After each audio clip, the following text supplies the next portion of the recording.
Hello दोस्तों, नमस्कार। आप सभी को बहुत बहुत धन्यवाद मेरा वीडियोज और शॉर्ट्स देखने के लिए। लाइक और सब्सक्राइब करने के लिए तहे दिल से आप लोगों का शुक्रिया। तो आज मैं छायावाद के विषय में बताऊंगी।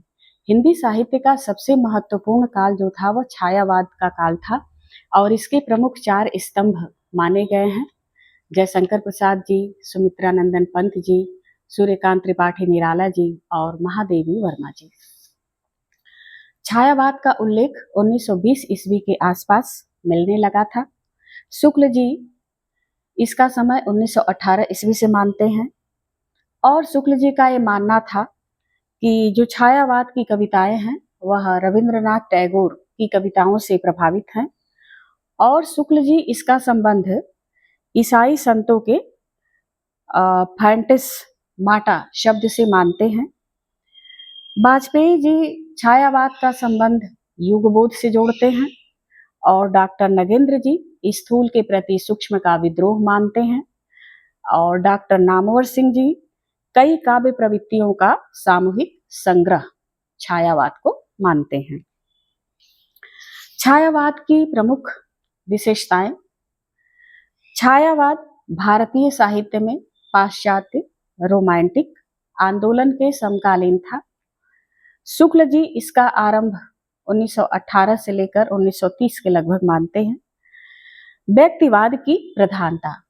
इस काल में छायावाद में जो कविताएं लिखी गई हैं उसमें व्यक्तिगत भाव, अनुभूतियां और आशा, निराशा, अपनी पीड़ा, दुख, सुख सभी को यह व्यक्तिगत रूप से खुल करके अपनी कविताओं में व्यक्त करते हैं। दूसरा है प्रकृति प्रेम। तो जो छायावादी कवि थे उन्होंने प्रकृति का मानवीकरण कर दिया है। मानवीकरण का मतलब मानव स्वरूप में उनसे बातचीत करना, अपनी अनुभूतियों को उनके साथ व्यक्त करना, अपना संबंध प्रकृति के साथ जोड़ करके अपनी बातें कहना। सौंदर्य और प्रेम। छायावादी कवि बाह्य की अपेक्षा आंतरिक सौंदर्य पर इन्होंने अधिक बल दिया है। सूक्ष्म प्रेम का इन्होंने वर्णन किया है, आंतरिक और उदात्त प्रेम का वर्णन किया है, यानी प्रकृति के सूक्ष्म स्वरूप का इन्होंने वर्णन अपनी कविताओं में किया है। जिज्ञासा।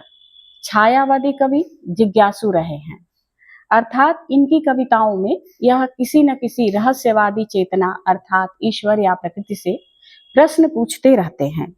वह जीव जगत के रहस्यों को जान लेना चाहते हैं। जैसे कुछ उदाहरण हम देंगे इन कवियों के एक एक लाइन कविताओं से। पंत जी कहते हैं, प्रथम रश्मि का आना रंगड़ी तूने कैसे पहचाना। अर्थात सूर्य की जो पहली किरण होती है उसकी रश्मि यानी किरण को छोटी चिड़िया से पूछते हैं कि हे छोटी चिड़िया, तुमने कैसे पहचान लिया सूर्य की प्रथम रश्मि को आते हुए, कैसे पहचाना। निराला जी कहते हैं, किस अनंत का नीला अंचल हिला हिला कर आती तुम सजी मंडलाकार। प्रसाद जी कहते हैं, तीर्ण विरुद्ध लहलहे हो रहे किसके रस से सिंचे हुए। महादेवी वर्मा जी की कविता, तोड़ दो यह क्षितिज मैं भी देख लूं उस पार क्या है। अर्थात यह जिज्ञासा है और प्रबल जिज्ञासा है कि अर्थात उस क्षितिज के पार क्या है जिसे मैं देखना चाहती हूं। नारी महिमा। छायावादी कवि नारी का 2 स्वरूप मानते हैं। उन्होंने प्रथम नारी को दैवी स्वरूप में स्थापित कर दिया है।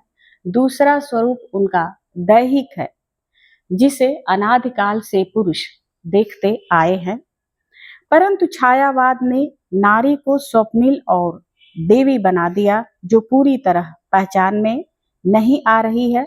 नारी को देवी रूप में प्रतिष्ठित कर दिया है। पंत जी की प्रसिद्ध कविता देवी मां सहचरी प्राण। रहस्यवाद और वेदना। इस काल के कवियों की एक प्रमुख विशेषता है, उनकी आंतरिक पीड़ा बहुत गहरी है। रहस्यवाद के साथ महादेवी की आप कविताओं को पढ़िए, मैं नीर भरी दुख की बदली। अर्थात इन्होंने अपनी गहरी पीड़ा को इन कविताओं के माध्यम से व्यक्त किया है। प्रसाद जी ने नारी को आदर्श स्वरूप में स्थित किया है, श्रद्धा स्वरूप में इन्होंने स्थित किया है, जो रागात्मक वृत्ति की प्रतीक है और वह मनुष्य को मंगल की ओर ले जाती है। सांसारिक बंधनों से पुरुष को मुक्त करती है और उन्हें मोक्ष प्रदान करने में नारी महत्वपूर्ण भूमिका निभाती है। निराला जी ने नारी का यथार्थ स्वरूप चित्रित किया है अपनी कविताओं में। इनकी प्रसिद्ध कविता है इलाहाबाद के पथ पर, जिस पर उन्होंने तपती हुई धूप में काम करती हुई एक मजदूरनी का यथार्थ चित्रण प्रस्तुत किया है। तो दोस्तों, आज के लिए इतना ही। अगले वीडियोज में मैं फिर मिलूंगी। तब तक के लिए धन्यवाद दोस्तों।